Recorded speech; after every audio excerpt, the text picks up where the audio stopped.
Hello friends, स्वागत है आपका आपके अपने लीगल चैनल सोच पर प्रहार में। मैं हूं एडवोकेट सनी शर्मा। और दोस्तों, आज के इस वीडियो में एक बहुत ही इंपॉर्टेंट टॉपिक हम लेने वाले हैं, सेकंड मैरिज विदाउट डाइवोर्स। अब दोस्तों, ये टॉपिक ऐसा है कि इस पर आप जितने भी वीडियो बना लो, आप सब लोग बड़े चाव से देखते हैं, चाहे वो किसी भी चैनल ने बनाया हो।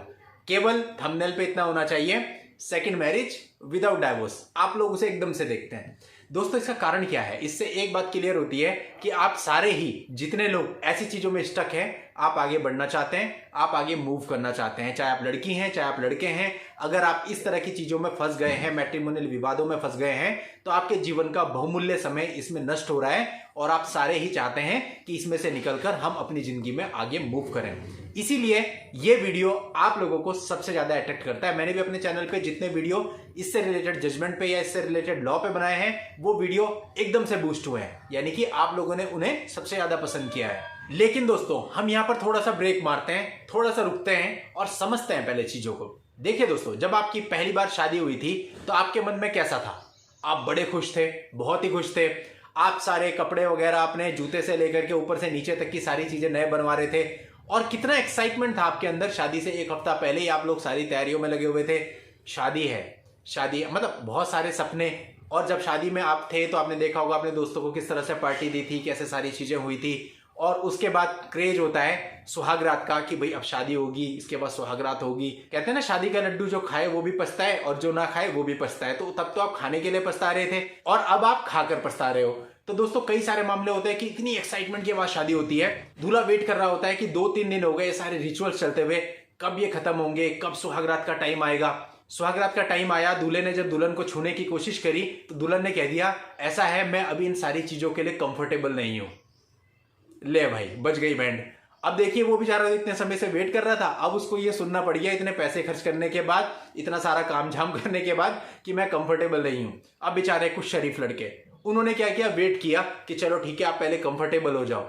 अब लड़की कंफर्टेबल ही नहीं हुई 7 दिन तक, और 7 दिन के बाद आपके ऊपर एफआईआर दर्ज हो गई।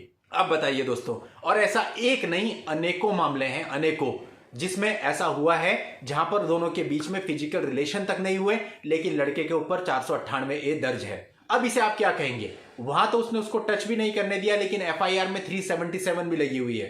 तो दोस्तों, ऐसी शादी आप करना चाह रहे थे जिसके लिए आप इतने एक्साइटेड थे, और अब ये मुकदमे होने के बाद आप इस शादी में से निकलने के लिए एक्साइटेड हो।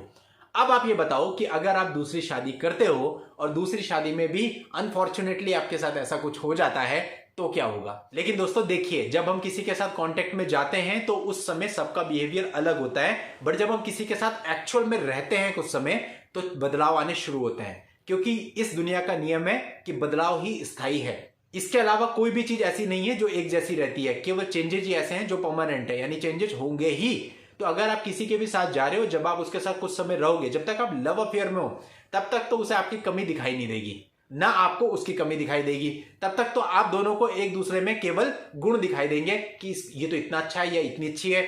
लेकिन जब आपकी शादी हो जाएगी, आप साथ रहने लगते हो, फिर आप दोनों क्या करते हैं, एक दूसरे में आपको कमियां दिखाई देने लगती हैं और जो गुण होते हैं वो दिखाई नहीं देते हैं। देखिए, इंसान वो है जो अपने अंदर तो कमियां ढूंढता है और दूसरे के अंदर अच्छा ही ढूंढता है। प्रॉब्लम वहां आती है जब हम दूसरे के अंदर कमियां ढूंढते हैं और अपने अंदर अच्छा ही महसूस करते हैं कि मैं तो बहुत अच्छा हूं, सामने वाला गलत है, तो सारे ही रिश्ते खत्म होते चले जाते हैं। रिश्ता बचाना है तो पहले अपनी मेंटेलिटी ऐसे कीजिए, कमियां मेरे अंदर है, अच्छाई दूसरे के अंदर है, और दूसरे की अच्छाई को ढूंढिए, कमियों को नहीं, तब रिश्ता बचेगा। दोस्तों, ऐसे सेकंड मैरिज विदाउट डाइवोर्स वाले वीडियो देख करके आप लोग सोचें कि हम बस किसी तरह से दूसरी मैरिज कर ले तो सब कुछ सही हो जाएगा। नहीं होगा, क्योंकि एक तो सबसे पहली बात यह है, कानून यह है कि बिना डाइवोर्स के आप दूसरी मैरिज कर नहीं सकते। अब किसी तरह से चलिए आपने मैरिज नहीं करी, आप साथ में रहने लग गए, आगे चल करके अगर आपके बीच में प्रॉब्लम क्रिएट हो जाती है लड़का लड़की के बीच में, जो जनरली होती हैं, तो लड़की सीधा रेप का आरोप लगाएगी कि 1 साल या 2 साल से मेरे साथ रह रहा था और मेरा शारीरिक शोषण किया, और आप ये भी नहीं कह पाएंगे कि आपकी पत्नी है, क्योंकि जो भी दूसरी लड़की होगी, या तो आपने उससे विवाह किया नहीं होगा या एक कमरे के अंदर विवाह किया होगा जिसका कोई सबूत नहीं होगा। वो यही कहेगी कि इसने मुझसे शादी नहीं करी है, इसने मेरा शारीरिक शोषण किया है 3 महीना 4 महीना। तब आप क्या करेंगे ऐसे केस में? क्योंकि एक्चुअल में आपने शादी तो करी नहीं थी, बिना शादी के आपने उससे संबंध बनाए, तो ये है तो गलत ही ना। तो उस गलत को अगर वो कोर्ट में लेके आ गई तो आपके साथ क्या होगा? आपकी पूरी लाइफ, करियर, नौकरी सब खत्म हो जाएगी, इज्जत खत्म हो जाएगी। क्योंकि एक तो आप वैसे ही मैरिड हो, तो ये आएगा या देखो खुद के इसके 2-2 बच्चे हैं और बाहर किसी और लड़की के साथ ही ऐसे काम कर रहा है, उस लड़की ने भी रेप का मुकदमा कर दिया, तो आपकी इज्जत की धज्जियां उड़ जाएंगी। तो इसलिए दोस्तों ये सारी चीजें नेगलेक्ट करोगे जितना आप उतना अच्छा है। इन सब चीजों से जितना बचोगे उतना अच्छा है, जितना सही ट्रैक पर चलोगे उतना ज्यादा बेहतर है। अब बाकी दोस्तों हमें तो फर्क पड़ता नहीं, हमें आप पूछोगे कि सर ऐसा है कानून बताइए, दूसरी मैरिज के लिए क्या हम 1 नहीं 2 वीडियो बना देंगे, आपके लिए तरह तरह के जजमेंट ले आएंगे। आप पूछेंगे सर लिव इन में कैसे रहना, हम बता देंगे। आप पूछेंगे एडल्ट्री में कैसे रहना, हम बता देंगे। लेकिन थोड़ा सा आप अपने दिमाग पर प्रेशर डालिए, क्या ये सारी चीजें सही हैं? और अगर मान लेते हैं सही है गलत है ये भी छोड़ दीजिए, अगर ये सारी चीजें कल को आपके लिए प्रॉब्लम बन जाए, अब आप कैसे मूव करते हैं वो आपके ऊपर है। अगर कोई प्रॉब्लम आएगी तो वो आपको आएगी, इसलिए आपको खुद के बारे में सोचना है कि ऐसा काम करिए जिससे अभी और भविष्य में भी आपके ऊपर कोई प्रॉब्लम ना आए और आपकी आन बान पर भी उंगली ना उठे, आपके माता पिता पर भी उंगली ना उठे।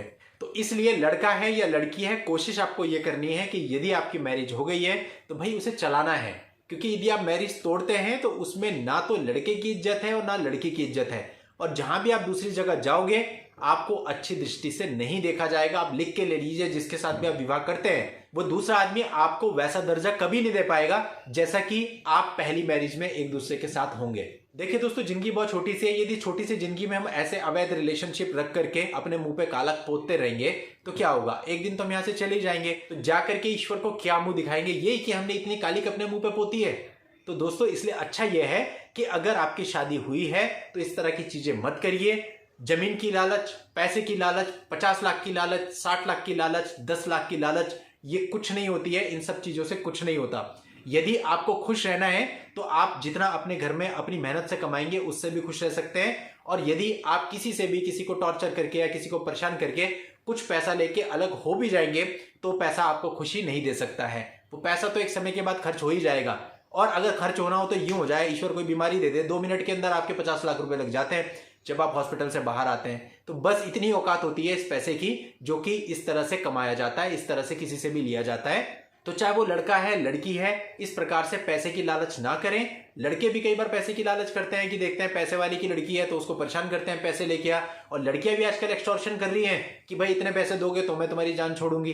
अरे ये बताओ आप इस पैसे का करोगे क्या? इंसान वो है दोस्तों जो देना सीखता है, और जो छीनने की कोशिश करता है वो इंसान नहीं होता, वो इंसान कहलाने के लायक भी नहीं होता। तो इसलिए अपनी मेहनत से कमाइए, जितना भी आप कमा सके, चाहे आप लड़की हैं चाहे आप लड़के हैं।